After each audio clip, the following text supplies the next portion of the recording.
Hello दोस्तों, general studies में आप सभी का स्वागत है। दोस्तों, अगले 40 से 50 मिनट हम लोग देखने वाले हैं बजट 2023-24। ठीक है, जो केंद्र सरकार का बजट है, केंद्र का बजट है। ठीक है, केंद्रीय बजट, केंद्रीय बजट 2023-24 हम इसमें चर्चा करेंगे। जो भी प्रश्न यहां से बनता है आपको पूरा उसमें कवर में कराने वाला हूं।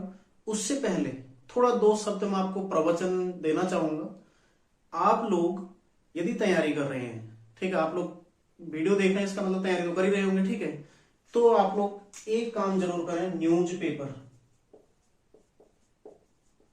न्यूज़पेपर इसको पढ़िए, रोजाना पढ़िए।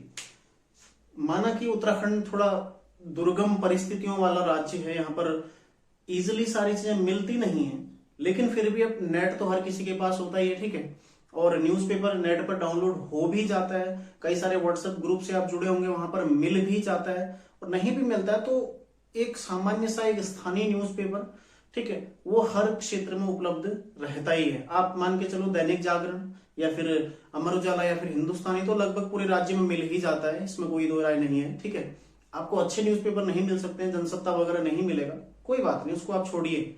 लेकिन इसको कोई भी पेपर आप एक लो और उसको पढ़ना शुरू कर दो।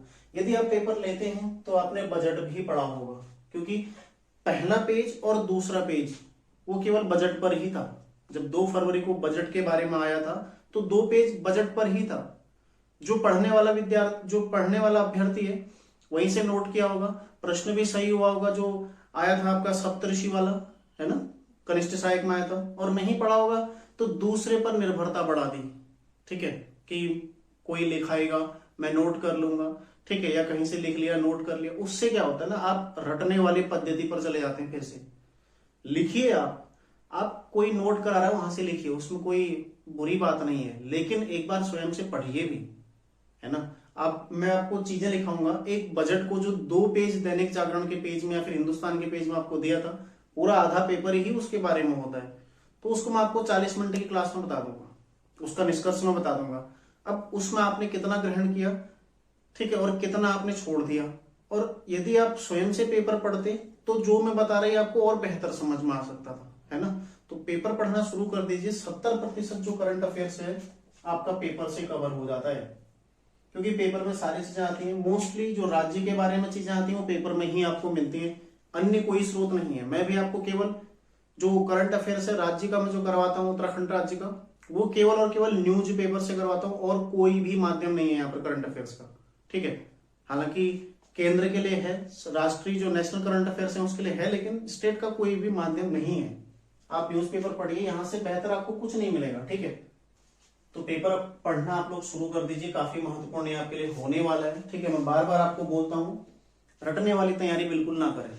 आप लोग समझ के पढ़िए, अच्छा पढ़िए। देखो, एक आध पेपर दे दिया आपने, उसमें आपको अनुभव भी हो गया कि अब ऐसे पढ़ के कुछ नहीं होना है। ठीक है, जो लोग मुझसे जुड़े हुए हैं, लगभग 30 सितंबर के आसपास से मैं पढ़ा रहा हूं, और रोज ना एक बात बोलता हूं कि डीप पढ़ो। यदि किसी ने 30 सितंबर से ही ये फॉलो किया होता तो कनिष्ठ सहायक में उसको बिल्कुल दिक्कत नहीं होती, है ना। लेकिन आप लोग पढ़िए, डीप पढ़िए, एक बार स्वयं पे अच्छा समय खर्च करो। मतलब जिसे हम क्वालिटी समय बोल सकते हैं। ठीक है, क्वालिटी, अपनी क्वालिटी बढ़ाओ, अपना वजन बढ़ाओ, मतलब मोटा नहीं होना है, अपनी जो परिपक्वता है उसको बढ़ाओ, और अपने आप को मिच्योर बनाओ, अपने आप को अच्छी चीजें पढ़ाओ। ठीक है, अच्छी चीजें अपने अंदर ग्रहण करिए। आप हम क्या करते हैं ना, केवल वन लाइनर की तरफ भाग रहे हैं, या फिर इस तरह से एक शॉर्टकट सिलेक्शन हम सोचते हैं कि शॉर्टकट पढ़ें और सिलेक्शन हो जाए, तो ऐसा नहीं होता है।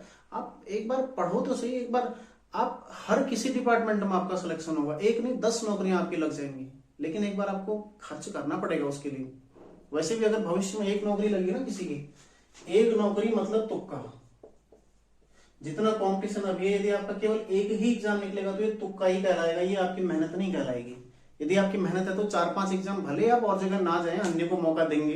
वैसे भी और जगह तो ज्वाइन कर नहीं सकते, एक ही जगह करेंगे, लेकिन हाँ एग्जाम तो जरूर निकाल लेंगे। ठीक है, तो एक बार अच्छी तैयारी अपने आप से करिए, अच्छा मेहनत करिए, स्वयं पर समय थोड़ा खर्च करें, है ना। और यदि किसी को बातें बुरी लगती हैं तो प्रत्यक्ष अपनी प्रतिक्रिया भी व्यक्त करें, है ना, अपनी प्रतिक्रिया दें, क्योंकि मेरा मोटिवेशन वही है। कुछ बच्चे जो कि अच्छा कमेंट करते हैं तो मुझे खुशी होती है, वो भी मोटिवेशन है, और कुछ बच्चे कुछ ऐसे कमेंट करते हैं तो वो मेरे लिए और ज्यादा मोटिवेशन हो जाता है। ठीक है, तो अपनी प्रतिक्रिया आप लोग रख सकते हैं। बाकी देखो ज्यादा मैं कुछ नहीं कहता हूँ, इसमें हम चर्चा करते हैं केंद्रीय बजट 2023-24 के बारे में। ठीक है, बजट, आपने जब पिछला बजट देखा होगा 2022-23 वाला, ये कौन सा था, 75वें साल का, जो 2022-23 का था वो 75वें वर्ष का बजट था, आजादी के 75वें वर्ष का। और इसमें अगले 25 साल यानी कि 75 से 100 साल, आजादी के 75 से 100 साल यानी कि 2022-23 से 2047-48 तक के जो समय है, ठीक है, इस 25 वर्ष के काल को अमृत काल कहा गया था। अमृत काल, इसमें अगले 25 साल को अमृत काल कहा गया था। ये क्यों मैं लिखा रहा हूं, क्योंकि ये जो बजट आया ये अमृत काल का पहला बजट है। अमृत काल का पहला बजट। पूरी क्लास आप लोग देखिएगा, एक नंबर। आप किसी भी एग्जाम में बैठेंगे, आप समीक्षा अधिकारी, एपीएस, ठीक है, या फिर आप लोअर पीसीएस, पीसीएस, केवल ग्रुप सी ही नहीं, अन्य एग्जाम में भी आप बैठते ना तो पूरे साल भर के लिए आपका टॉपिक तैयार होने वाला है। तो अमृत काल का पहला बजट था। क्यों था, क्योंकि अमृत काल किस टाइम पीरियड को कहा गया, ये भी तो आ सकता है ना। 2022-23 के बजट में जो आजादी के 75 साल से आजादी के 100 साल यानी कि 2047 तक का जो समय है उसको क्या कहा गया है, अमृत काल। ठीक है, तो अमृत काल का पहला बजट कौन सा है, जो 2023-24 का बजट आया है। कुल कितने करोड़ का ये बजट है, कुल 45.03 लाख करोड़। ठीक है, इतने का बजट ये पेश हुआ है, ध्यान रखिएगा, इतने का ये बजट पेश हुआ है। अब चर्चा करेंगे किसने पेश किया।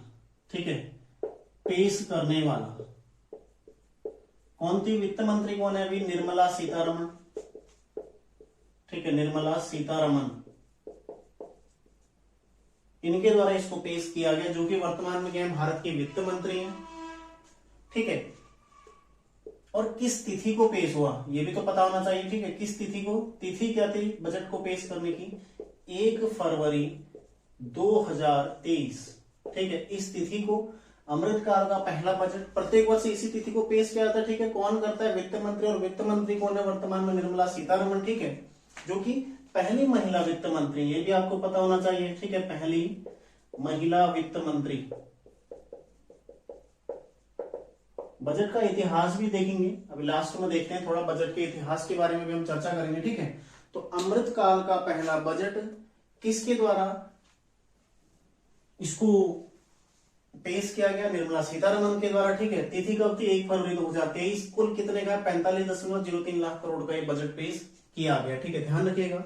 इसके कुछ महत्वपूर्ण बिंदु हम पहले चर्चा करते हैं, लिख लीजिए, इनको काम आने वाले आपके पूरे आगे में। ठीक है, चालू वित्त वर्ष का आर्थिक विकास दर यानी कि 2022-23, अब ये चालू वित्त वर्ष है ना, जैसे 31 मार्च के बाद 1 अप्रैल आएगा तो अगला वित्त वर्ष शुरू हो जाएगा। वित्तीय वर्ष कब से कब तक चलता है, 1 अप्रैल से 31 मार्च तक का। तो चालू वित्त वर्ष यानी कि 2022-23 का आर्थिक विकास दर कितने रहने का अनुमान है,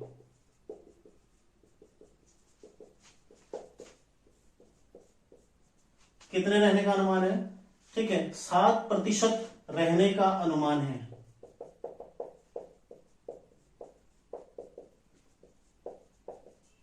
ठीक है, ध्यान रखिएगा, जो 2022-23 का आर्थिक विकास दर कितना रहेगा, 7% इसमें अनुमानित रखा गया है। यही 2023-24 की यदि चर्चा करें तो ये कितना रहने का अनुमान है। ठीक है, इसको तब ये 6.5% हो जाएगा आर्थिक विकास दर। ठीक है, इसका ये अनुमान रखा गया है इसमें। तो दोनों पॉइंट महत्वपूर्ण है, दोनों पॉइंट आपने नोट करने। ठीक है, इसके अलावा देखो वर्तमान में प्रति व्यक्ति आय कितनी है,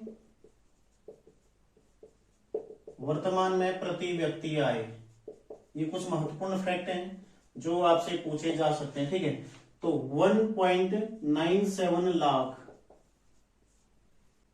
ठीक है, तो 1,97,000 वर्तमान में क्या है, प्रति व्यक्ति आय है, ऐसा बजट में कहा गया है। ठीक है, बाकी देखो भारत क्या है, विश्व की 5वीं सबसे बड़ी अर्थव्यवस्था बन चुका है। ये मैं पहले ही आपको करंट में लिखा है। ठीक है, सितंबर के महीने का करंट अफेयर्स जो मैंने वीकली दिया था सितंबर अक्टूबर के महीने में, वहां पर मैं लिखा चुका हूं कि भारत ब्रिटेन को पछाड़कर विश्व की 5वीं सबसे बड़ी अर्थव्यवस्था बन गया। ठीक है, इसमें देखो यदि आप चर्चा करें अन्य फैक्ट, जो बजट है, कुल बजट है, इसमें से एक पॉइंट आपने ध्यान रखना, रेलवे हेतु यानी कि रेलवे के विकास हेतु कितना मद इसमें रखा गया है? 2.40 लाख करोड़। ठीक है, का प्रावधान जो कि वर्तमान तक आज तक सर्वाधिक है। ठीक है, रेलवे में 2.40 लाख करोड़ का प्रावधान इसमें रखा गया है। सड़क परिवहन और राजमार्ग पर कितना है? सड़क परिवहन और राजमार्ग, ठीक है, इस पर कितने हैं? 2.70 लाख करोड़ इस मद में इतना रखा गया। ठीक है, और जो तीसरा महत्वपूर्ण देखो, रक्षा, नोट कर लीजिए, इस तरह के प्रश्न पहले आ रखे हैं। ठीक है, रक्षा पर कितना रखा गया है? 5.94 लाख करोड़। ठीक है, ये रक्षा पर रखा गया है, ध्यान रखिएगा। अगला देखो, कृषि और किसान कल्याण, कृषि और किसान कल्याण। ठीक है, कृषि और किसान कल्याण 1.25 लाख करोड़।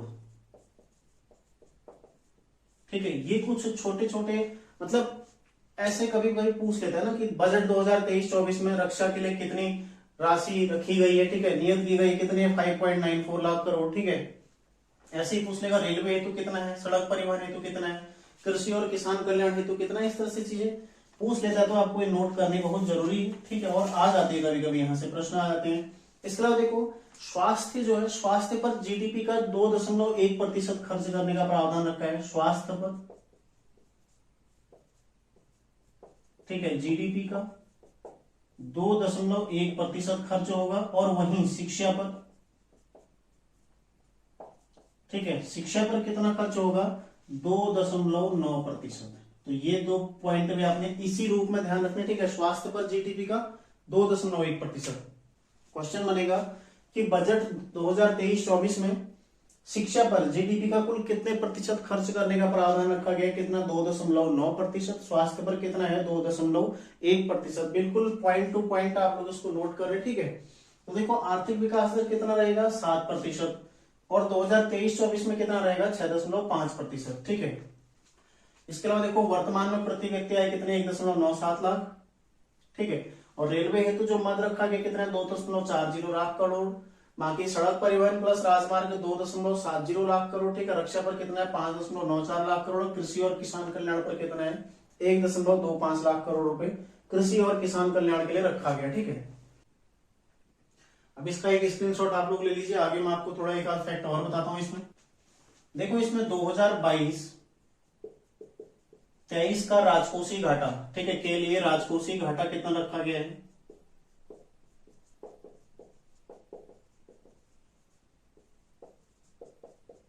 राजकोषीय घाटा कितना रखा गया इसमें? 6.5%। ठीक है, राजकोषीय घाटा क्या होता है? राजकोषीय घाटा कुल आय माइनस कुल व्यय माइनस कुल आय। ठीक है, यही राजकोषीय घाटा है। आपने बजट कितना रखा था और कुल प्राप्तियां आपको कितनी हुई है, यही क्या आपका राजकोषीय घाटा है। शॉर्टकट में माना आपने व्यय कितना किया है? 100 रुपया, आय हुई आपकी 90 रुपया। ठीक है, तो यहां से आपका राजकोषीय घाटा निकल जाएगा कि कितना आपको हो रहा है। ठीक है, दूसरा देखो, इसमें जो चीज 2023-24 के लिए कितना रखा गया है? 2023-24 के लिए कितना हो रहा है? ये रखा गया है 5.9%। ठीक है, 5.9%। पेपर में सबसे पहले आपको यही आंकड़ा दिया गया था। ठीक है, और अगला 2025-26 इसके लिए कितना इसको रखा है? 4.5% करने का लक्ष्य।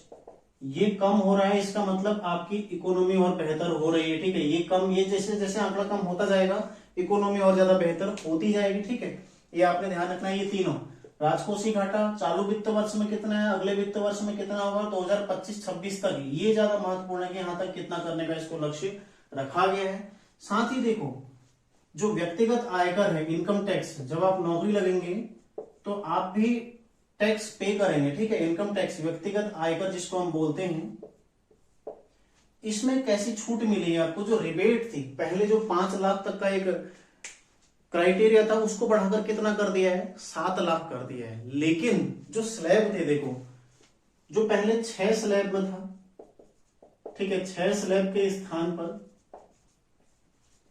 इसको कितना कर दिया, 5 स्लैब में कर दिया है, ठीक है, 5 स्लैब में इसको कर दिया गया। देखो जिसमें 0 से 3, 3 से 6, 6 से 9, 9 से 12, ठीक है, 12 से 15 और 15 से ऊपर, मतलब 15 से ऊपर का अलग हो गया ये, ठीक है, 15 से 30 या 15 से ऊपर, तो ये स्लैब बन आएगा क्योंकि यहां पर कितना है, 0 आयकर है, 0 आयकर, ठीक है, ये कोई स्लैब नहीं है।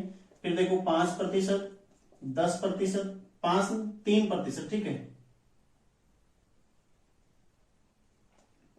5, 10, 15, ये है 20%, ठीक है, ये है 30%, ये आपने ध्यान रखना है इस तरह से, ठीक है।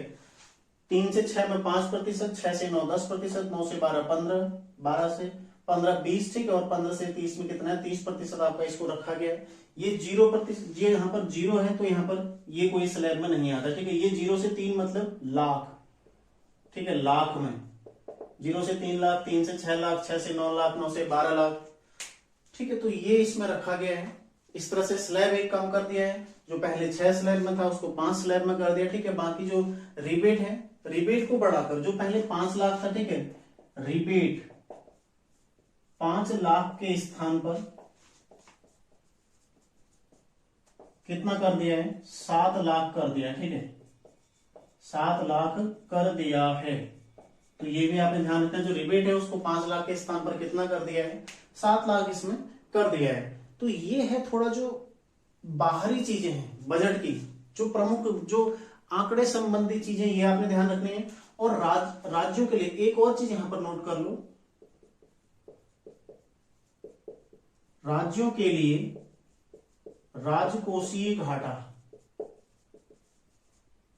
ठीक है, राज्यों के लिए राजकोषीय घाटा कितना रखा गया है इसमें, जीडीपी का, जीएसडीपी का, ठीक है, जीएसडीपी, ठीक है, या फिर एसजीडीपी का कितना, 3.5% तक किया गया है। तो ये भी आ सकता है, ठीक है, राज्य सकल घरेलू उत्पाद का 3.5% तक किया गया है, ठीक है, ध्यान दीजिएगा, ये आपने रखना है। और इसमें विद्युत सुधार पर भी 0.5 इसी में इंक्लूड है, ठीक है, 0.5% क्या है, विद्युत सुधार, ये भी आपने ध्यान रखना, ठीक है, इसी के अंतर्गत है, इसी के अंतर्गत 0.5% क्या है, विद्युत सुधार भी इसमें है। तो ये आपने ध्यान रखना। देखो 2023-24 के लिए राजकोषीय घाटा 6.5 और राज्यों के लिए कितना है, 3.5, जिसमें क्या है, विद्युत सुधार भी जोड़ा गया है, ये भी ऐड इसमें किया गया। बाकी देखो टैक्स का स्लैब बदल गया है, 6 के स्थान पर 5 हो गया, रिबेट 5 लाख के स्थान पर 7 लाख हो गया टैक्स में, ठीक है। और बाकी राजकोषीय घाटा से संबंधित सारा फैक्ट आपका यहाँ पर अब कवर हो गया। अब हम देखेंगे बजट की प्रमुख विशेषताएं क्या क्या हैं इसमें, ठीक है, क्या क्या महत्वपूर्ण चीजें हैं जो आपके पेपर में आ सकती हैं। तो सबसे पहले देखो जो अमृतकाल है, मैंने आपको पहले ही बताया था, अमृतकाल यानी कि 25 वर्ष का समय, जब आजादी को 100 साल होंगे और आजादी के 75 वर्षों से 2022 में हमने 75वां दिवस मनाया था, है ना, 75 वर्ष पूरे किए थे आजादी के। तो वहां से लेकर 75वीं वर्षगांठ थी ना, तो वहां से लेकर आगे जो 2047 को हम 100वीं वर्षगांठ मनाएंगे, उस बीच का काल का ये बजट है, जो कि अमृत काल का पहला बजट है, ठीक है। और इस काल में इस विजन को, अमृत काल के इस विजन को हासिल करने के लिए हमने 3 प्रमुख जो लक्ष्य हैं वो निर्धारित कौन कौन से किए हैं, ये हम चर्चा करते हैं। इसका आप लोग एक स्क्रीनशॉट ले लीजिए। अमृत काल के विजन को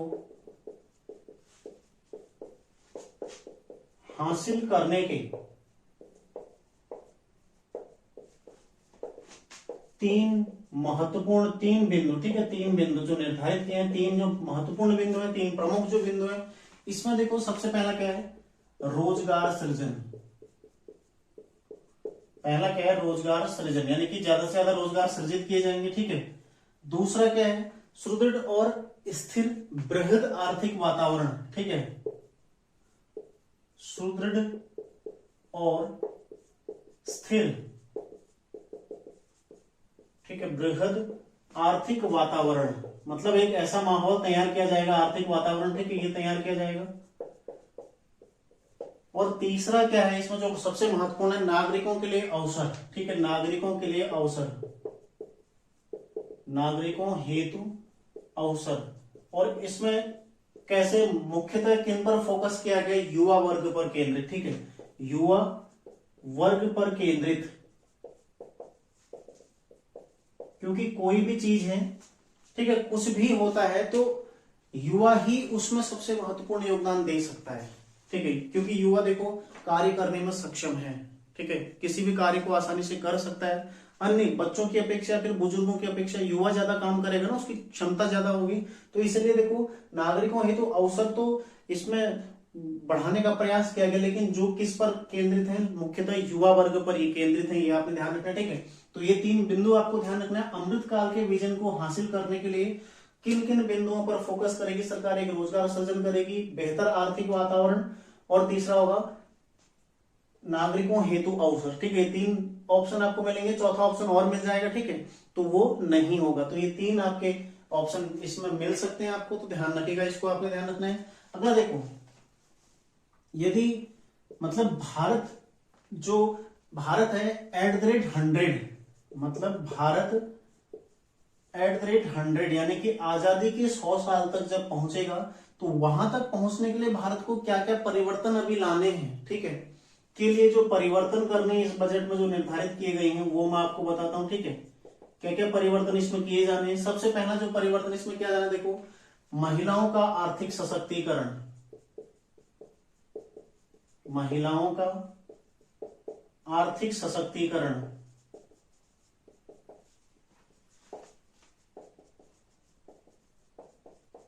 एआरओ मेंस में जो भी बैठने वाला है इस लाइन को नोट कर लीजिए। महिलाओं पर यदि निबंध आता है महिला सशक्तिकरण पर, तो ये पॉइंट अगर आप वहां पर डालेंगे ना, तो आपका निबंध थोड़ा अलग हो जाएगा। ठीक है, तो जो वहां पर बैठने वाले हैं इस लाइन को आप लोग नोट कर लीजिएगा। देखो महिलाओं का आर्थिक सशक्तिकरण किसमें प्रावधान किया गया, केंद्रीय बजट में। इस तरह से कि केंद्रीय बजट में जो 25 वर्ष का काल है इसको अमृत काल कहा गया, और इस दौरान भारत में @100 के परिवर्तन के लिए महिलाओं का आर्थिक सशक्तिकरण का भी इसमें प्रावधान किया गया। दूसरा देखो, दूसरा क्या है, पीएम विश्वकर्मा कौशल सम्मान। ठीक है, पीएम प्रधानमंत्री विश्वकर्मा कौशल सम्मान। ठीक है, कौन है विश्वकर्मा भगवान, क्या होते हैं, जो वास्तुकार भगवान, मतलब जो वास्तविक वास्तुकार माने जाते हैं। ठीक है, विश्वकर्मा। तो वर्तमान में भी उद्देश्य है कि भारत के जो वास्तविक निर्माता कौन है, ठीक है, इस संबंध में इसमें चर्चा की गई है। तीसरा देखो, इसमें तीसरा क्या है, पर्यटन, पर्यटन जो कि काफी महत्वपूर्ण है। और अगला चौथा क्या है, देखो हरित विकास, जो कि काफी महत्वपूर्ण मुद्दा है। हरित विकास वर्तमान में सारी चीजें इसी पर आधारित हो रही है, जिसमें देखो एक हरित खेती, ये भी 3 प्रकार का एक खेती है। दूसरा देखो हरित ऊर्जा। ठीक है, हरित ऊर्जा निबंध इसमें आपको मिल सकता है भविष्य में। ठीक है, और तीसरा क्या देखो, हरित भवन। ये तीनों क्या है, महत्वपूर्ण है, तो ध्यान रखिएगा। देखो @100 में पहुंचना है यदि भारत को, तो क्या क्या परिवर्तन भारत ने लाने हैं। ठीक है, उसमें देखो महिलाओं का आर्थिक सशक्तिकरण जो कि काफी महत्वपूर्ण बिंदु है। ठीक है, हालांकि सारे फैक्ट महत्वपूर्ण है। हर क्षेत्र में देखो पर्यटन या फिर हरित विकास या फिर विश्वकर्मा कौशल सम्मान, ये सभी महत्वपूर्ण, लेकिन महिलाओं का आर्थिक सशक्तिकरण ये ज्यादा महत्वपूर्ण है। ठीक है, और ये चारों आपने ध्यान रखने हैं। क्या क्या परिवर्तन भारत ने लाने हैं, ये परिवर्तन बजट में निर्धारित किए गए। ठीक है, और अमृत काल के विजन को हासिल करने के लिए ये 3 बिंदु इसमें निर्धारित किए गए हैं। ये 3 चीजें प्लस ये 4 चीजें नोट कर लीजिएगा। अब देखते हैं, देखो एक और महत्वपूर्ण बिंदु इसमें, अब है देखो बजट की प्राथमिकताएं। ठीक है, यहां से मैं लिखना शुरू करता हूं इसको, बजट की प्राथमिकताएं। ठीक है, बजट में क्या क्या प्राथमिकताएं निर्धारित की गई हैं। ठीक है, देखो ये 7 लक्ष्य हैं, 1 2 3 4 5 6 और 7। ठीक है, ये 7 लक्ष्य हैं। इनको क्या कहा गया, सबसे पहले इनको कहा गया सप्तर्षि। और यही पेपर आपका, यही प्रश्न आपका कहाँ आया था, कनिष्ठ सहायक में आया था। तो जिसने भी पेपर पढ़ा होगा उसको दिक्कत नहीं हुआ होगा। ठीक है, तो यही क्या है, सप्तर्षि। इसमें सबसे पहला क्या है, समावेशी विकास। समावेशी विकास क्या होता है, मतलब सभी का विकास। ठीक है, जिसमें आपका शिक्षा हो, कृषि, ठीक है, शिक्षा हो, कृषि हो और स्वास्थ्य हो, ये सारी चीजें किसमें आती है, समावेशी विकास में आते हैं, ठीक है। तो इसमें देखो सबसे पहला इसमें जो पॉइंट है, कृषि वर्धक निधि की स्थापना, ठीक है, ये होगा इसमें पहला पॉइंट क्या है, कृषि वर्धक निधि की स्थापना, ठीक है, ये इसका पहला पॉइंट है, कृषि वर्धक निधि की स्थापना इसमें होगी। इसका उद्देश्य क्या है, जो ग्रामीण क्षेत्र के उद्यमी युवा हैं, ठीक है, जो ग्रामीण क्षेत्र के युवा हैं, जो उद्यमी हैं, उनको प्रोत्साहित करने के लिए कृषि वर्धक निधि की स्थापना होगी, ठीक है, पहला पॉइंट हो गया। दूसरा देखो इसमें क्या है, आत्मनिर्भर बागवानी स्वच्छ पौध कार्यक्रम, ठीक है,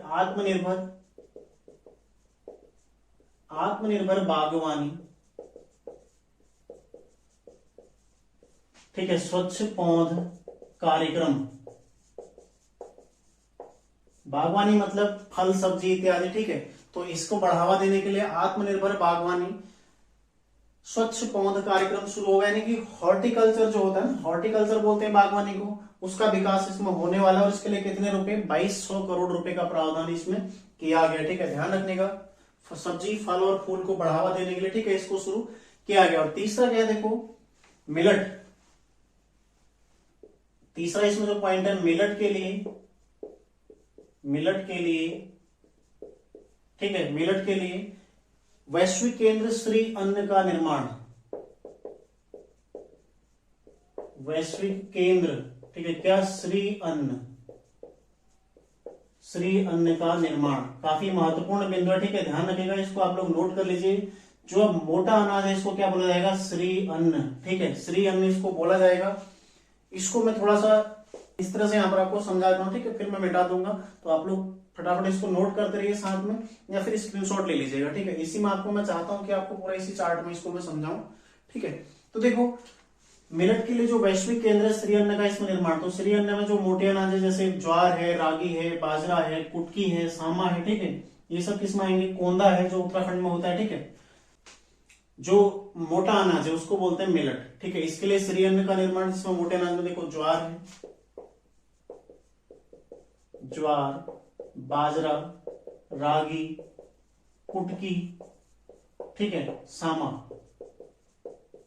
बाकी अन्य भी जो मोटा अनाज है ये सारे इसमें आने वाले हैं, ठीक है, इनके जो उत्पादन है उसको बढ़ावा इससे मिलेगा। और दूसरा सबसे बड़ा उत्पादक और दूसरा सबसे बड़ा निर्यातक कौन है, भी भारत, जो मिलट है, मिलट का सबसे बड़ा उत्पादक भारत को इसमें बताएगा, ठीक है, मिलट का सबसे बड़ा उत्पादक कौन है,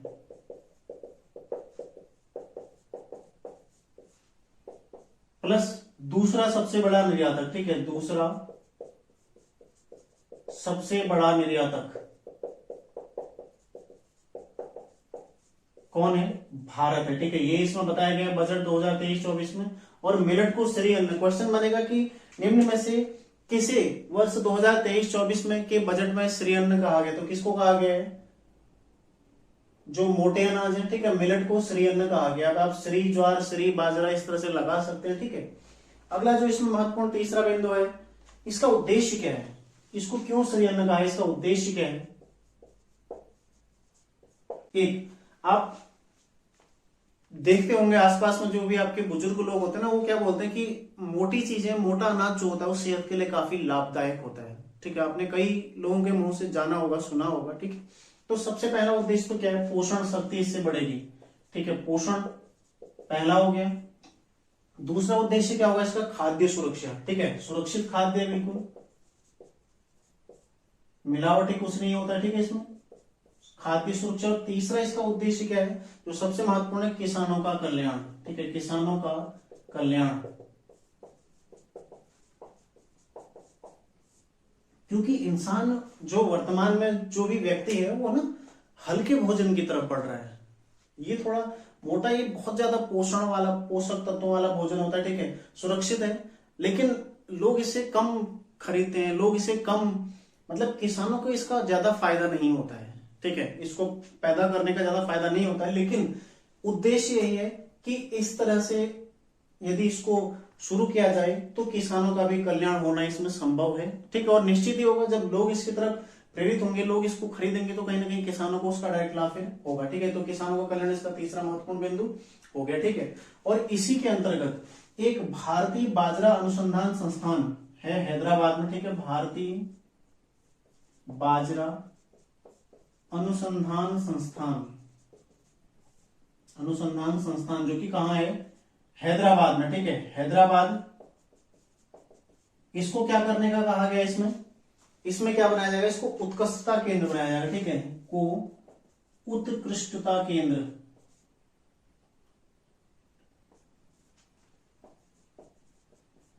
बनाया जाएगा। ठीक है, तो देखो समावेशी विकास में क्या क्या होगा, एक तो कृषि वर्धक निधि की स्थापना होगी। ठीक है, जो युवा उद्यमी है उनके लिए, नोट भी करते रहे ना। दूसरा देखो आत्मनिर्भर बागवानी स्वच्छ पौध कार्यक्रम यानी कि हॉर्टिकल्चर विकास हो गया, 2200 करोड़ का इसमें बजट इसके लिए प्रावधान किया गया। ठीक है, तीसरा देखो जो मोटा अनाज है उसके लिए श्री अन्न का निर्माण होगा, जिसके अंतर्गत एक जो भारतीय बाजरा अनुसंधान संस्थान कहाँ है, हैदराबाद है, उसको उत्कृष्टता केंद्र बनाया जाएगा। ठीक है, और 2023 का वर्ष क्या है, मोटे अनाजों का वर्ष यानी कि अंतर्राष्ट्रीय बाजरा वर्ष भी हम मना रहे हैं। ठीक है, तीसरा देखो जो मोटे अनाज मुख्यतः ज्वार, बाजरा, रागी, कुटकी, सामा इत्यादि। ठीक है, ये इसमें आते हैं। और वर्तमान में भारत मिलेट का सबसे बड़ा उत्पादक, छपने वाला सवाल है, पेपर में आपको देखने को मिलेगा। ठीक है, मिलेट का सबसे बड़ा उत्पादक कौन है, या फिर मिलेट का दूसरा सबसे बड़ा निर्यातक देश कौन है, तो ये कौन है, अभी भारत है। ठीक है, और उद्देश्य क्या है, ये क्यों शुरू किया गया, तो पोषण के लिए, सुरक्षित, ठीक है, बाकी सुरक्षित भोजन और किसानों के कल्याण, किसानों को फायदा पहुंचाने के लिए इसको शुरू किया गया। तो ये आपने ध्यान रखना। ठीक है, इसमें एक और चीज है, कौन सा है, इसमें देखो कृषि ऋण। ठीक है, कृषि ऋण का भी इसमें प्रावधान किया गया है, कृषि ऋण जो कि कितना होगा, इसके लिए कृषि ऋण के लिए 20 लाख करोड़ आवंटित किया गया है। ठीक है, आवंटित किया गया, क्यों, जो भी पशुपालन, कृषि ऋण के अंतर्गत केवल कृषि के लिए नहीं, पशुपालन, डेयरी विकास और मत्स्य की, ठीक है, तीनों के लिए इसका प्रावधान किया गया। तो इसको आप लोग एक स्क्रीनशॉट ले लो। मैं इसमें ही आपको आगे स्वास्थ्य और शिक्षा पर जो खर्च किया गया उसको मैं आपको बताता हूं इसमें। ठीक है, अब समावेशी विकास में स्वास्थ्य, ठीक है, स्वास्थ्य के संबंध में सबसे पहला जो महत्वपूर्ण है, एक सिकल सेल एनीमिया। ठीक है, सिकल सेल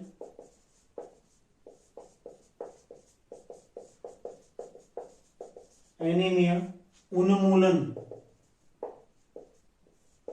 ठीक है, सिकल सेल कहां पर होता है, जनजातीय क्षेत्रों में एक बीमारी होती है। ठीक है, सिकल सेल एनीमिया जो कि जनजातीय क्षेत्रों की बीमारी है, इसका उन्मूलन कब तक, 2047 तक, यानी कि जनजातीय क्षेत्रों का विकास। सीधी बात तो वही है, जब विकास होगा तो वहां पर स्वास्थ्य सुविधाएं भी बेहतर होंगी और कहीं ना कहीं जो वहां पर बीमारियां होती हैं वो भी समाप्त होंगी। ठीक है, तो स्वास्थ्य के क्षेत्र में देखो सिकल सेल एनीमिया उन्मूलन 2047 तक इसका लक्ष्य रखा गया। कब तक, ये महत्वपूर्ण है, इसको आप लोग नोट कर लीजिएगा। ठीक है, कब तक का इसको समाप्त करने का लक्ष्य रखा है, 2047 तक का इसका उन्मूलन करने का लक्ष्य रखा गया है। साथ ही देखो एक इसमें दूसरा है, देखो जिला शिक्षा एवं प्रशिक्षण सम्मान। ठीक है, जिला शिक्षा एवं प्रशिक्षण सम्मान। आप सभी इसी तरह से पहले पॉइंट में ही इसको नोट करेंगे। ठीक है, मैं पहले पॉइंट में ही आपको बता रहा हूं। इसमें क्या है, अध्यापकों में नवाचार लाने के लिए, ठीक है, जो अध्यापक हैं, जो टीचर हैं, ठीक है, नवाचार हेतु प्रशिक्षण उनको दिया जाएगा। ठीक है, इसके अंतर्गत नवाचार हेतु प्रशिक्षण उनको दिया जाएगा। और तीसरा जो महत्वपूर्ण बिंदु है इसका, राष्ट्रीय डिजिटल पुस्तकालय।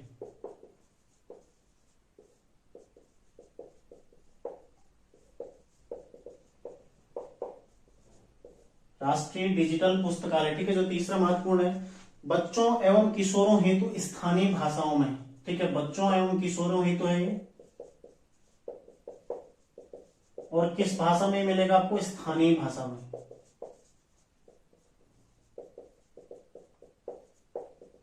ठीक है, तो ये भी आपने ध्यान रखना है। समावेशी विकास के अंतर्गत कृषि संबंधी, स्वास्थ्य संबंधी महत्वपूर्ण जो है सिकल सेल एनीमिया उन्मूलन जो कि 2047 तक का लक्ष्य रखा गया। ठीक है, जिला शिक्षा एवं प्रशिक्षण सम्मान, नवाचार हेतु प्रशिक्षण इसमें दिया जाएगा। किसको दिया जाएगा, टीचरों को, शिक्षकों को। ठीक है, और तीसरा क्या है, देखो राष्ट्रीय डिजिटल पुस्तकालय जो कि बच्चों एवं किशोरों के लिए रखा गया। और क्यों, किस भाषा में मिलेगा? स्थानीय भाषा में। जो जहां पर रहते हैं उनको उस भाषा में उपलब्ध कराया जाएगा। ठीक है, तो ये आपने ध्यान रखना है। पहला पॉइंट आपका कवर हो गया। अब देखो दूसरा है, अगला पॉइंट है जो हम इसमें चर्चा करेंगे, अवसंरचना और निवेश। ठीक है, अवसंरचना और निवेश। इसमें पहला है पूंजीगत व्यय बढ़ाना। ठीक है, ये इसका पहला उद्देश्य रखा गया है, पूंजीगत व्यय बढ़ाना।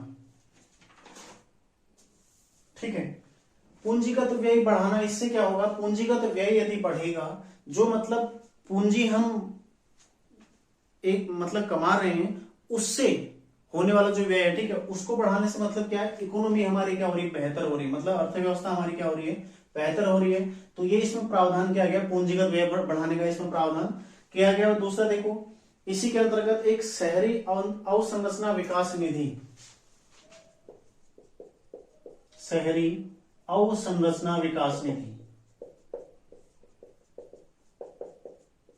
ठीक है, विकास निधि, इसको शुरू किया गया, शहरी अवसंरचना विकास निधि, इसको शुरू किया जाएगा। ठीक है, और इसका प्रबंधन कौन करेगा? राष्ट्रीय आवास बैंक इसका प्रबंधन करेगा। ठीक है, इस निधि का प्रबंधन कौन करेगा? मतलब शहरों की संरचना, उनके विकास के लिए, ठीक है, एक निधि इसमें बनाई गई है, जिसका जो प्रबंधन है कौन सा बैंक करने वाला है? ये है राष्ट्रीय आवास बैंक। ठीक है, राष्ट्रीय आवास बैंक इसका प्रबंधन करेगा।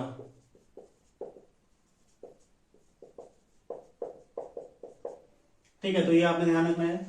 तो शहरी जो अवसंरचना और निवेश है, उसमें सबसे पहला महत्वपूर्ण क्या है? पूंजीगत व्यय बढ़ाना। और दूसरा क्या है? शहरी अवसंरचना विकास निधि। ठीक है, जिसमें राष्ट्रीय आवास बैंक इसका प्रबंधन करने वाला है। तो ये सप्तऋषि में दूसरा हम पॉइंट देख चुके हैं। ठीक है, अगला जो पॉइंट है देखो, क्षमता सुधारना। क्षमता सुधारना, ठीक है, ये पॉइंट हम चर्चा करेंगे। अब इसको आप लोग लिख लीजिए। ठीक है, मैं इसको मिटा रहा हूं फिर। क्षमता सुधारना, इसमें सबसे पहला क्या है? I got Yogi. I got योगी, ठीक है, ये एक ऑनलाइन प्रशिक्षण का एक केंद्र है। ठीक है, किसके लिए? सिविल सेवकों के लिए। सिविल सेवक यानी कि जो सिविल सेवक हैं, आईएएस वगैरह, ठीक है, जो सिविल सेवा परीक्षा उत्तीर्ण करके बनते हैं, उनके लिए आई गॉट योगी एक मिशन इसमें शुरू किया जाएगा, उनके प्रशिक्षण के लिए। ठीक है, इसको आप लोग लिख लीजिए। ठीक है, सिविल सेवकों के प्रशिक्षण हेतु, सिविल सेवकों के प्रशिक्षण हेतु। दूसरा क्या है इसमें देखो, कृत्रिम बुद्धिमत्ता यानी कि आर्टिफिशियल इंटेलिजेंस। ठीक है, कृत्रिम बुद्धिमत्ता के लिए, कृत्रिम बुद्धिमत्ता के लिए 3 उत्कृष्टता केंद्र की स्थापना। 3 उत्कृष्टता केंद्र की स्थापना। ठीक है, ये काफी महत्वपूर्ण, ध्यान रखिएगा। तो पूछा जा सकता है। तीसरा देखो, जो 5G सेवा है, ठीक है, 5G सेवा हेतु 100 प्रयोगशालाओं का निर्माण, यानी कि 5G सेवा आधारित एप्लीकेशन निर्माण हेतु। ठीक है, आधारित एप्लीकेशन निर्माण यानी कि टेक्नोलॉजी से संबंधित, ठीक है, एप्लीकेशन निर्माण हेतु 100 प्रयोगशालाओं का निर्माण। ठीक है, ये तीसरा महत्वपूर्ण बिंदु, ध्यान रखिएगा, 100 प्रयोगशालाओं का निर्माण। ठीक है, 5G सेवा आधारित एप्लीकेशन निर्माण हेतु, ठीक है, 100 प्रयोगशालाओं का निर्माण। और एक और महत्वपूर्ण जो इसमें बिंदु है वो कौन सा है? पैन कार्ड, सामान्य पहचानकर्ता के पैन कार्ड का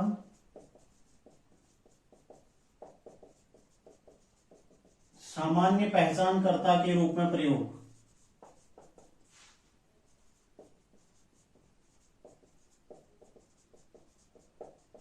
ठीक है, ये किसके लिए? जो बिजनेसमैन है। यदि आप बिजनेसमैन है, यदि कोई बिजनेसमैन है, ठीक है, तो जो सामान्य पहचान के रूप में जैसे हम आईडी प्रयोग करते हैं, माना आधार कार्ड हम प्रयुक्त करते हैं, तो वो पैन कार्ड अब प्रयोग करेगा। ठीक है, मतलब एक आईडी उसकी चलेगी, कौन सी? पैन कार्ड की। हर जगह पर वो उसको प्रस्तुत कर सकता है। ठीक है, तो पैन कार्ड का सामान्य पहचानकर्ता के रूप में प्रयोग किस परिस्थिति में? यदि कोई बिजनेसमैन है तब। सामान्य हम जैसे लोग नहीं, जो सामान्य नागरिक है वो नहीं, जो बिजनेसमैन है, जो बिजनेस कर रहे हैं, ठीक है, जो व्यवसायी है, वो लोग पैन कार्ड का सामान्य पहचानकर्ता के रूप में प्रयोग कर सकते हैं। तो ये देखो क्षमता सुधार में एक तो आई गॉट योगी, ये मिशन शुरू होगा, ठीक है। इसमें क्या होगा, सिविल सेवकों का प्रशिक्षण, ऑनलाइन प्रशिक्षण होगा, ठीक है।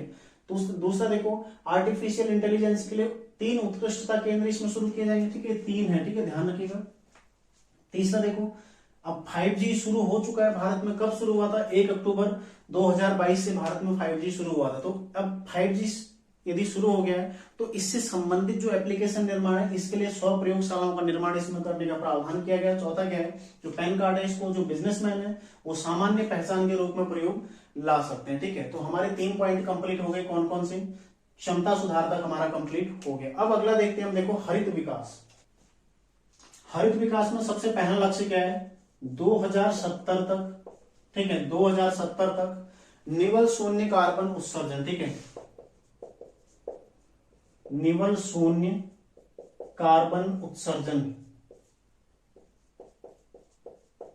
ये लक्ष्य रखा है, ठीक है। हमारा जो टारगेट है सबसे पहला टारगेट क्या है, 2070 तक निवल शून्य कार्बन उत्सर्जन। और महत्वपूर्ण इंपोर्टेंट इसमें लगा लीजिए, छपने वाला है सवाल है, ठीक है। दूसरा मैं आपको पहले दिखाया था हरित हाइड्रोजन मिशन, जनवरी का करंट अफेयर्स आप देखिएगा, वहां पर मैंने लिखा रखा, ठीक है, हरित हाइड्रोजन मिशन, जो कि 3-4 जनवरी से शुरू हुआ था, ठीक है। ये मैं आपको पहले लिखा भी चुका हूं, हरित हाइड्रोजन मिशन।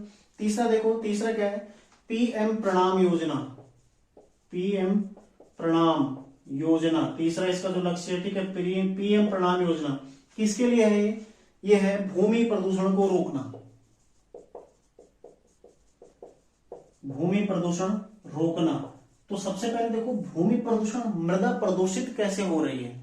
मृदा प्रदूषित कब होती है, जब हम उसमें रासायनिक खादों का प्रयोग करते हैं, ठीक है। भूमि के जो पोषक तत्व है, मतलब जो भूमि का जो स्तर है उसको बढ़ाने के लिए रसायन होता क्या है ना, रसायन कुछ टाइम आपको फायदा देता है लेकिन उसके पश्चात क्या, उसको पूरी तरह नष्ट भी कर देता है। तो देखो पीएम प्रणाम योजना के अंतर्गत है कि भूमि प्रदूषण रोकना,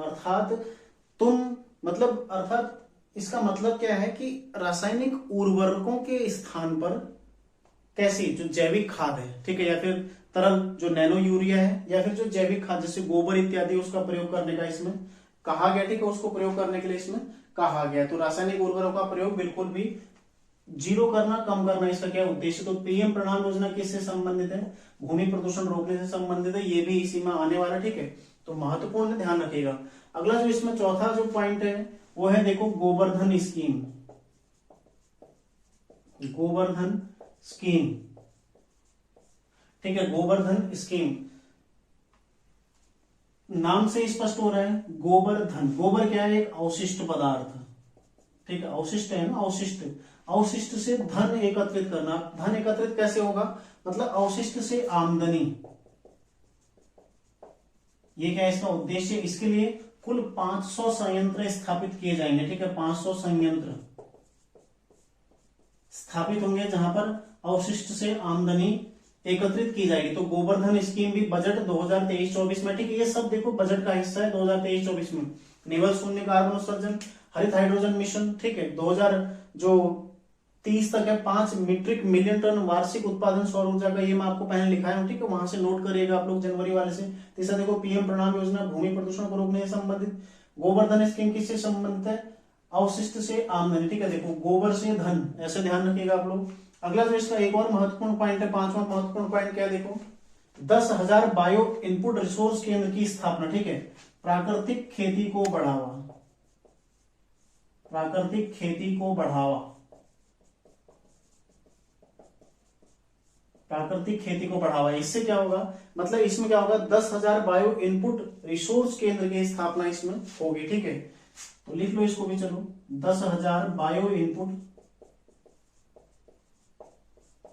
रिसोर्स केंद्र की स्थापना होगी, केंद्र इसमें स्थापित होने वाले, ठीक है, ध्यान रखिएगा। कौन सा है, प्राकृतिक खेती को बढ़ावा, इसका 5वां उद्देश्य, ठीक है। तो ये 5 तो आप नोट कर लो पहले, 2070 तक निवल शून्य कार्बन उत्सर्जन, ठीक है। एक और मैं आपको यहीं पर लिखाता हूं, एक है देखो इसमें मिष्टी योजना,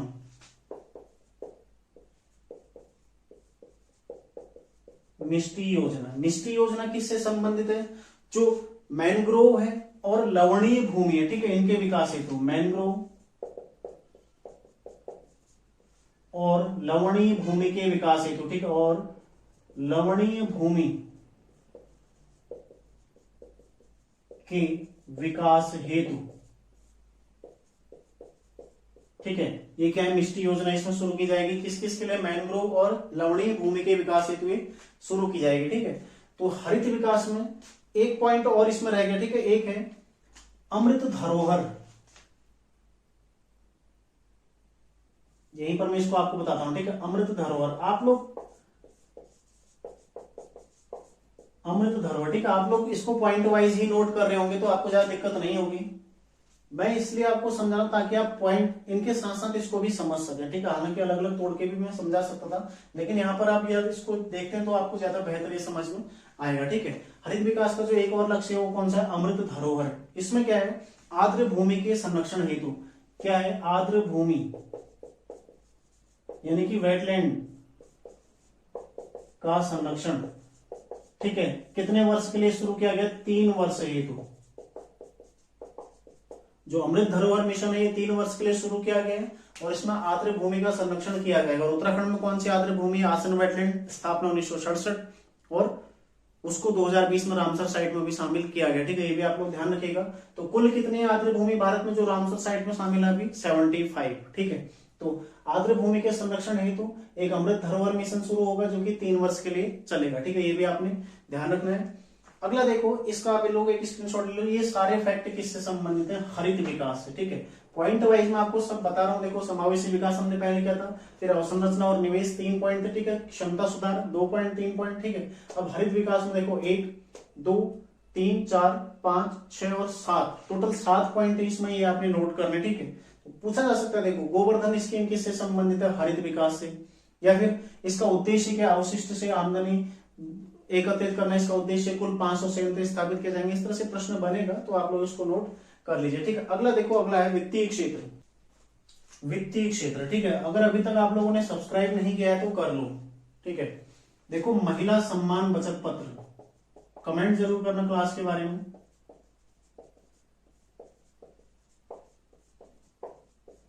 महिला सम्मान बचत पत्र इसमें शुरू किया जाएगा जो कि 2025 तक रहने वाला, ठीक है। 2025 तक के लिए शुरू होगा, ठीक है। इसमें देखो 7.5% ब्याज दर इसमें मिलेगी, ठीक है। ब्याज दर मिलेगी और 2 लाख तक इसमें जमा सुविधा मिलने वाली, ठीक है। 2 लाख तक जमा सुविधा, ये ज्यादा महत्वपूर्ण, ठीक है। बाकी और भी पॉइंट है लेकिन सारे महत्वपूर्ण नहीं है, ये ज्यादा महत्वपूर्ण है। देखो, महिला सम्मान बचत पत्र, बचत पत्र क्या होता है, एक सेविंग स्कीम होता है, ठीक है। तो एक सेविंग स्कीम होता है जो कि 5 साल के लिए, 10 साल के लिए, मतलब इस अवधि के लिए खुलता है। उसमें देखो, उसी की तर्ज पर ये भी वैसा ही एक बचत पत्र शुरू किया जो कि 2025 तक के लिए, ठीक है। इसमें देखो 2 लाख तक जमा सुविधा यानी कि 2 लाख तक धन आप डाल सकते हैं, जिसका 7.5% ब्याज दर मिलने वाला है। तो ये भी आपने ध्यान रखना है, ठीक है। तो काफी महत्वपूर्ण है महिला सम्मान बचत पत्र, ध्यान रखिए। कब तक के लिए, 2025 तक के लिए। ब्याज दर कितने, 7.5 लाख रुपए, ठीक है। बाकी वित्तीय क्षेत्र में नहीं है कुछ, ठीक है। अगला देखते हैं, देखो, अवसंरचना और निवेश। अगला है अंतिम छोर तक व्यक्ति की पहुंच, वो 2 बार आ गया था, ठीक है। तो आप लोग इसको चेंज कर लीजिएगा, अंतिम छोर तक व्यक्ति की पहुंच, ठीक है। काफी महत्वपूर्ण ये रहने वाला है, अंतिम छोर तक व्यक्ति की पहुंच, ठीक है। अंतिम छोर एवं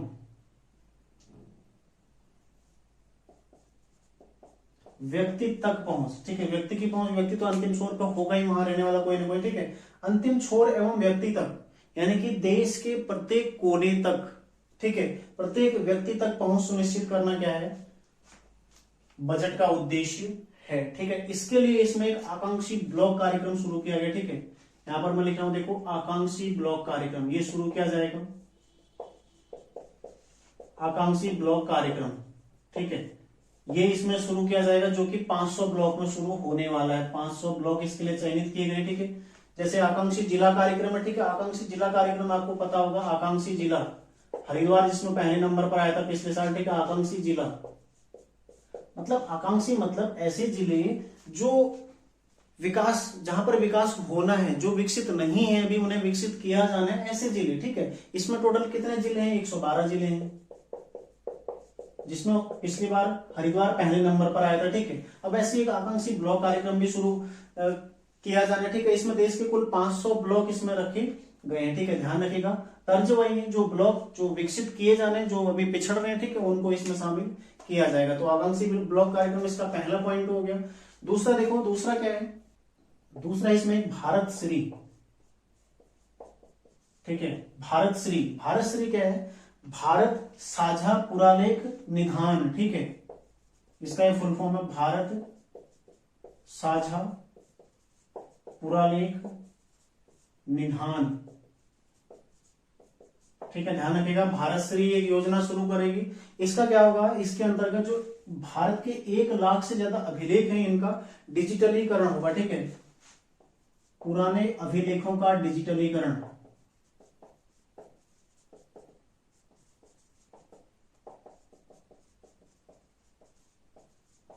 किसके अंतर्गत होगा, भारत श्री के अंतर्गत, ठीक है। इससे क्या होगा, जो अभिलेख है नष्ट होने से बच जाएंगे, ठीक है, क्योंकि अभिलेख तो समय के साथ साथ नष्ट हो जाएंगे, लेकिन यदि उनको इस तरह से हम सुरक्षित रख लें तो वो डिजिटल रूप में हमारे पास बने रहेंगे, ठीक है।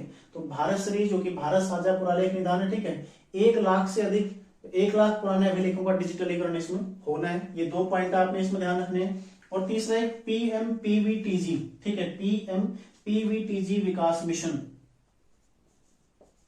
PMPVTG, ठीक है। PVTG कौन से होते हैं, जो विशेष रूप से संवेदनशील जनजातीय समूह है, इसको लिख लो पहले, ठीक है, विशेष रूप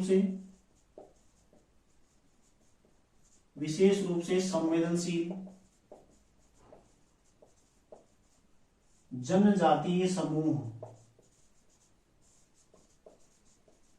ठीक है, विशेष रूप से संवेदनशील जनजातीय समूह, जो कि भारत में वर्तमान में कुल कितने हैं, वर्तमान में कुल कितने समूह हैं ऐसे, 75, ये आप नोट करिएगा, ठीक है। वर्तमान में 75 ऐसे समूह हैं जो कि क्या है, पूरी तरह आदिम है अभी, मतलब जो सामान्य लोग हैं भारत के, उनसे बिल्कुल भी हटके, पूरी तरह हटके, ठीक है, आदिम जनजातियों की तरह रहते हैं, उनका खान पान वेशभूषा पूरी तरह अलग है। ऐसे विशेष रूप से संवेदनशील जनजातियां भारत की वर्तमान में 75 जनजातियां, ठीक है।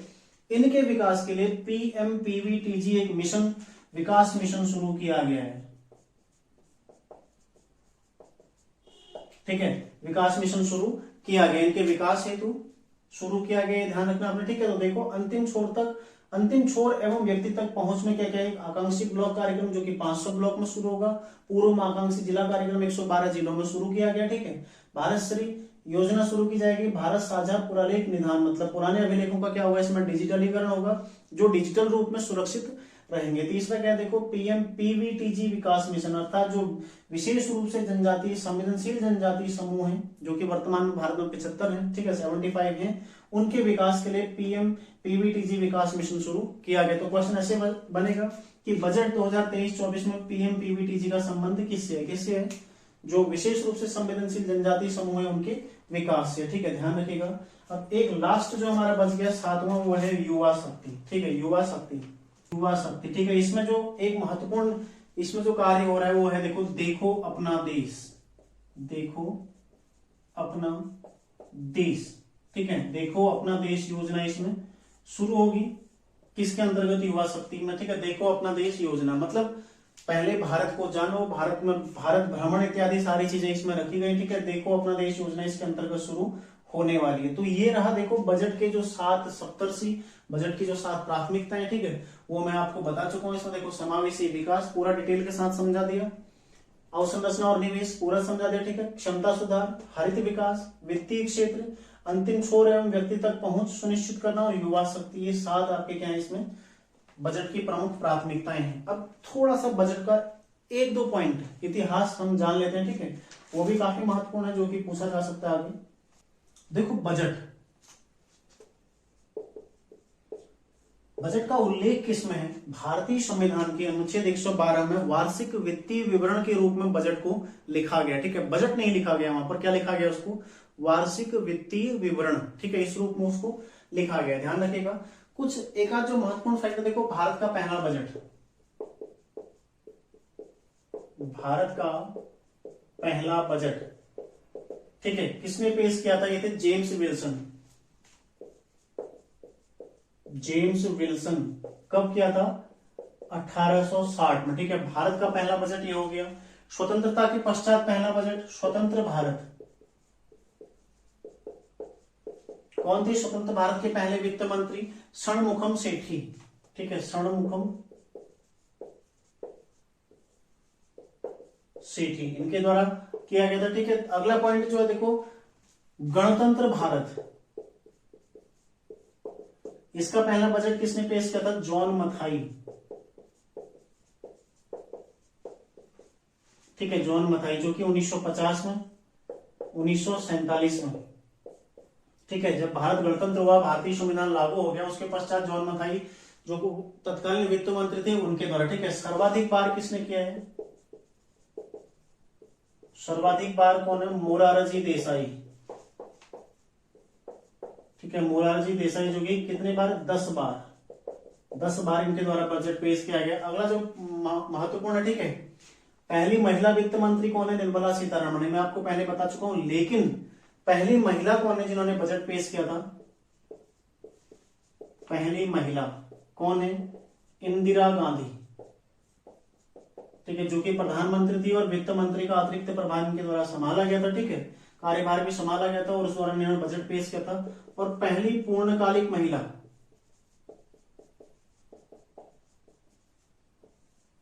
पहली पूर्णकालिक महिला मतलब जो वित्त मंत्री भी हैं उनके द्वारा कौन है? निर्मला सीतारमण, ठीक है, निर्मला सीतारमण, ध्यान रखिएगा, ठीक है। तो पहले वित्त मंत्री जो पूर्णकालिक कौन है? निर्मला सीतारमण है। और पांचवा बजट इनके द्वारा इस बार पेश किया गया था। ये 6 के 6 फैक्ट और अनुच्छेद 112 ये आपने ध्यान रखना, जिसमें वार्षिक वित्तीय विवरण के रूप में बजट को बताया गया, ठीक है। तो ये आपका बजट का टॉपिक हो गया कंप्लीट। यहां से जो भी प्रश्न आएगा आपने गलत उसको नहीं करना है, और सारे फैक्ट आपने, एक एक फैक्ट आपके लिए काफी महत्वपूर्ण है और सारे फैक्ट आपने नोट किए होंगे और इन्हें रिवीजन करते रहना है। 2-3 बार रिवीजन करो, ज्यादा उतना टफ नहीं है कि आपको याद नहीं होगा, ठीक है। 2-3 योजनाएं, 2-3 जो आंकड़े हैं वही इसमें है, ज्यादा कुछ नहीं। देखो बाकी लिखने में तो आपका 2-3 पेज भी उससे भी ज्यादा हो गया होगा, लेकिन रिवीजन यदि करोगे तो आपको 1-2 बार में याद हो जाएगा, ठीक है। बिल्कुल भी मुश्किल आपके लिए नहीं होगा। तो जो भी चैनल पर नए, देखो चैनल को सब्सक्राइब जरूर कर लीजिएगा और साथ ही दोस्तों कमेंट जरूर करें, ठीक है, अपना कमेंट जरूर करें। और आज आपकी अन्य कोई क्लास आ नहीं पाएगी, शाम तक देखता हूँ यदि कोई और क्लास होगी तो, ठीक है, 5 मिनट्स में दोबारा शुरू करने का प्रयास करूंगा। साथ ही देखो कल मैं आपको सूर्यकांत त्रिपाठी निराला के बारे में बताऊंगा, और अगली क्लास मतलब एक दिन हिंदी में आपको बताऊंगा और एक दिन करंट अफेयर्स फरवरी का मैं आपको कराने वाला हूं। तो जो भी चैनल पर नए, चैनल को सब्सक्राइब कर लीजिएगा और मिलते हैं नेक्स्ट क्लास में। तैयारी आप लोग करते रहिए। धन्यवाद।